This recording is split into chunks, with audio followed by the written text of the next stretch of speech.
के मौके पर समस्त ग्वालियर चंबल संभाग के बघेल समाज ने बड़े ही हर्षोल्लास के साथ सम्राट तानसेन की जयंती ग्वालियर के बेहद में मनाई। इस मौके पर समूचे पाल बघेल समाज के वरिष्ठ नेताओं ने बढ़ चढ़ कर हिस्सा लिया। तस्वीर आपको दिखाते कार्यक्रम में मुख्य रूप से अखिल भारतीय पाल महासभा के राष्ट्रीय उपाध्यक्ष शंभू दयाल बघेल की अगुवाई में कार्यक्रम उनकी अध्यक्षता में संपन्न कराया गया। इसी तस्वीर आपको दिखा रहे हैं जहां पर समूचे ग्वालियर चंबल संभाग के वरिष्ठ नेताओं ने आज ग्वालियर की तानसेन की नगरी बेहट में पहुंचकर सुर सम्राट तानसेन की जयंती मनाई। इस मौके पर समस्त महापुरुषों को नमन किया गया। कार्यक्रम का संचालन युवा समाज सेवी गजन सिंह बघेल द्वारा किया गया। इस मौके पर मुख्य रूप से डॉक्टर प्रीति बहुजन, डॉक्टर पुष्पेंद्र बहुजन एवं वरिष्ठ नेता सहित तमाम पाल बघेल समाज के वरिष्ठ नेतृत्व मौके पर मौजूद रहा।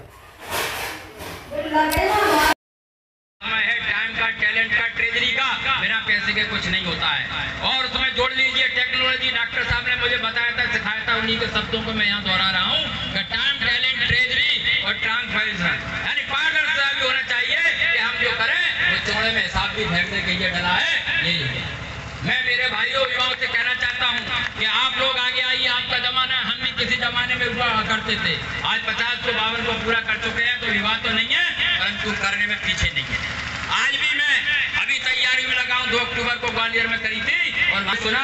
मैं ज्यादा और बात ना करते हुए यही कहना चाहता हूं कि मेरा शेष ही लिए ना कान और तानसेन की तान, ये जो पूरी कहावत है मेरे चाचा जी अभी सुनाएंगे आपको। तो मैं ये कहना चाहता हूं कि तानसेन की तान और उसकी रखना आन बान शान, तो मस्त खींचो समाज की टांग। समाज की टांग खींचना बंद कर दो, उस दिन समाज आगे आ जाएगा।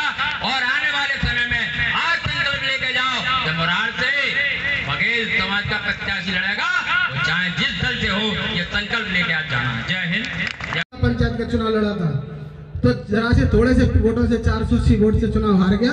मैं आपसे कहना चाहता हूं, उसमें भी मेरा सहयोग सभी समाज ने किया था और सबसे सहयोग ज्यादा मेरा जाटव समाज ने किया था। मैं आपसे कहना चाहता हूं, आज भी अपनी समाज को जितना सहयोग करता है तो जाटव समाज सबसे ऊपर करता है। करते तो सभी है, सभी जो जाटव समाज सबसे ज्यादा सहयोग करता है। आज का जो मैंने रेशो निकाला है, चाहे हर विधानसभा की बात करें। हिंदू राष्ट्र पहले जो होता था, जब मनु का विधान था, आज उसका नाम बदल के हिंदू राष्ट्र उसको दोबारा से स्थापित किया जा रहा है। और अगर हिंदू राष्ट्र आ गया तो पता है हमारे पास क्या क्या अधिकार नहीं होंगे। पहला अधिकार जो हमसे हिंदू राष्ट्र में छीना जाएगा वो है शिक्षा का अधिकार।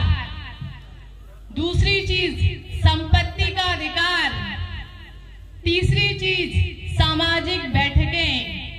और चौथी चीज जो हमें इतनी प्यारी होती है, जिसे हम अपनी इज्जत समझते हैं, सुंदर स्त्रियां। ये ताली बजाने की बात नहीं है। अगर हिंदू राष्ट्र आ गया तो हमारी ऐसी दशा होगी, जो हमारे पुरखे थे उससे भी बदतर गुलामी हमारे आने वाले बच्चों के सामने आएगी। तो इस राष्ट्र को, इस देश को तो हमें हिंदू राष्ट्र, चाहे अपने खून की, चाहे अपनी बलि क्यों न चढ़ाने पड़े, कभी इस देश को हिंदू राष्ट्र नहीं बनने देंगे। ये देश भारत था, भारत है और आगे भी भारत ही रहेगा। शंभू दयाल जी, इनके संघर्ष को मैंने अपनी आंखों से देख रहा हूँ। 20 साल से संघर्ष करते करते बूढ़े हो गए, लेकिन ये मुकाम नहीं मिल पाया जो ये चाहते हैं। उस मुकाम को हासिल करना है, विधायक बनाना है, सांसद बनाना है। तो एक ही चीज से बनेगा, शूद्र माँ पंचायत से। सब लोग शूद्र माँ पंचायत में एक साथ होकर अपनी बजाव का बल एक दिशा में लगाएंगे तो निश्चित ही सफलता पाएंगे। क्योंकि हम उनकी संतान हैं जिन्होंने अपने सुर से दिए जलाए। हम उनके वंशज हैं जिन्होंने अपने राग से पानी बरसाया। हम उस मल्लारा वर्ग की संतान है जिसने भुजाओं की बल बैठक से लेकर गठक तक पूरा साम्राज्य स्थापित कर दिया और 62 युद्धों में विजय हासिल की। हम उस लोक माता देवी अल्लाबाई की संतान है जिसने 80 हथियार मंदिरों का निर्माण कराया। फिर भी हमारे महापुरुषों को चौराहे पर जगह नहीं दी जाती। मैं पूछना चाहूंगा, मध्य प्रदेश शासन और पूरे इंडिया के शासन से राधा स्वामी पेरियर जी की मूर्ति क्यों नहीं लगाई जाती महानगरों में? ग्वालियर के अंदर एक शूद्र महापंचायत बन के राधा स्वामी पेरियर जी की मूर्ति बनाई जाए। क्योंकि हमारे पास राधा स्वामी पेरियर भी है और अशोक सम्राट भी है। लेकिन अपनी ताकत को पहचानो, आपस में मत लड़ो। एक दूसरे के लिए खड़े हो जाओ। मैं सभी सूत्र भाइयों के लिए एक लास्ट लाइन कहना चाहूंगा, बड़े ही गहराई से सुने। हे मां अहिल्या, आज ये फैसला कर दे, मुझे इन सूत्र भाइयों का या इन सूत्र भाइयों को मेरा कर दे। बहुत मुश्किल लगता है इन सूत्र भाइयों से दूर रहना, जुदाई के सफर को कम कर दे। नहीं लगी मेरे नसीब में अगर सूत्रों की सेवा, तो खत्म करिए जिंदगी और मुझे बना कर दे। मुझे आज कई वर्ष पहले पूरे देश पर राज्य करने वाले सम्राट अशोक जी की मूर्ति क्यों लगी हुई है? उस पर स्वर्णिम अक्षरों में लिखा हुआ है, साफ साफ अक्षरों में लिखा है, शेफर्ड बॉय असली गडरिया लिखा हुआ है। हम अपनी ताकत भूल गए उस मंदिर में। आज हमारा पुजारी कोई दिखाई नहीं दे रहा है। लोकसभा के विधानसभा के मंदिरों में हमारे पुजारी नहीं है। वो मंदिर इसीलिए बनाया था, वो मूर्ति इसीलिए आज याद दिला रही है।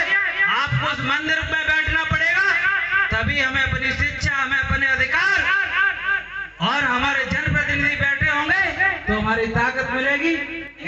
इसलिए हमें हमारा अधिकार, जो हमारा जाके जितनी संख्या भारी ताकि उतनी हिस्सेदारी के लिए आया हूँ बेहद के क्षेत्र में तानसेन की नगरी में, कि आप संकल्प लेकर के जाएं कि जिन महापुरुषों की यादगार बनाने के लिए, जिन महापुरुषों की याद में आप सब लोग यहाँ पर एकत्रित हो, उनके इतिहास को याद करते हुए आखिर हम कब तक अपने महापुरुषों का इतिहास बताते रहेंगे? आखिर आने वाला खून हमारे समाज की पीढ़ी कब अपना इतिहास स्वर्णिम अक्षरों से लिखेगी? आखिर हमारा इतिहास कब बनेगा? जिस तरीके से लोक माता अहिल्याबाई होलकर हुई, चंद्रगुप्त मौर्य हुए और तानसेन जी हुए हैं जिनकी मूर्ति गेट में लगी हुई है। मेरी सोच है 21वीं सदी के युवाओं की भी ऐसे की स्टेचू लगना चाहिए। उनका इतिहास आने वाली पीढ़ी भी याद करे कि इन वीर योद्धाओं ने हमारे समाज को संसद में पहुंचाने का काम किया था, हमारे समाज के युवाओं को विधानसभा में पहुंचाने का काम किया था। उनकी याद में स्टेचू लगी है। उन्होंने त्याग किया है, बलिदान दिया है। जाति के नाम की रेवड़ी बांटी है और हम जाति के नाम की रेवड़ी में फंस जाते हैं, अपनी अपनी जाति को ढूंढने लगते हैं। उसका कारण क्या होता है कि मध्य प्रदेश में जिन सवर्णों की संख्या केवल 7% है, उन्होंने 11% के आंकड़े दिए अभी हाईकोर्ट में, 11% की 11.2, जबकि इतनी है नहीं है, 7% संख्या उनकी। हम 11% भी मान लेते हैं। 11% संख्या वालों के 100 से ज्यादा विधायक बैठते हैं मध्य प्रदेश में, और जिनकी संख्या 60 से 70% है पिछड़ा वर्ग की, उसके 40 से 42 विधायक बैठते हैं। बताइए हमारे लिए शर्म की बात है कि नहीं? तो हमारी लड़ाई तो पहले ये होनी चाहिए, और वो आंदोलन भी था, लेकिन उस आंदोलन में पूरे तरीके से ब्राह्मणवाद ने घुसपैठ की। वो आंदोलन था जो काशीराम ने शुरू किया था, जिसकी जितनी संख्या भारी उसकी उतनी हिस्सेदारी, लेकिन ब्राह्मणवाद ने उस आंदोलन को भी चौपट कर दिया। तो इसीलिए आपको समझना होगा। कहना चाहूँगा कि हमारे समाज का इतिहास बहुत गौरवशाली रहा है। अपने तानसेन जी और कई लोगों के जो हमारे अभी बीच में रामबरन सिंह बघेल जी बोल रहे थे, उन्होंने पूरा आपको इतिहास सुनाया है।